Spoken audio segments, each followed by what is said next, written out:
Hello guys, good morning po sa ating lahat. Magandang umaga po sa ating lahat. So ngayon ay magbibigay tayo ng konting advice. Huwag mong hayaan na malugmok ang iyong sarili nang dahil lamang sa kabiguan, dahil lamang sa failure mo sa pag-ibig. Huwag mong hayaan na basta-basta mo na lamang i-give up ang iyong mga pangarap nang dahil lamang sa pag-ibig. Huwag mong ibaba ang sarili mo nang dahil lamang sa pag-ibig. Pwede kang magmamakaawa ng isang beses, makiusap ng isang beses, ngunit enough na po iyon. Bakit kailangan mong pagdusahan ang isang pag-ibig higit lalo kung alam mo sa sarili mo na ibigay mo ang lahat, na ginawa mo ang best mo para mag-work ang inyong relationship. So kapag hindi pa rin nag-work at talagang sinukuan ka pa din niya, huwag kang basta-basta na lamang magmamakaawa at ipakababa mo ng husto yung sarili mo upang mahalin kanyang muli. Alamin mo ang iyong halaga.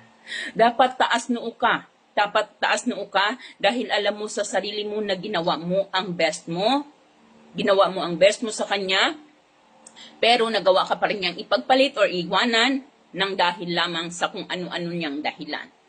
So tanggapin mo, hayaan mo siya. Dahil balang araw, makikita niya rin ang iyong halaga. And once na dumating yung time na yon, na makita niya yung halaga mo, ay doon naman siya naman ang maghahabol sa'yo. So doon niya mararanasan kung gaano ang sakit na nararamdaman mo noong iniwanan ka niya. Worth it ka. So wag kang magmamakaawa or wag kang luluhod sa kanya upang lamang bumalik siya sa buhay mo.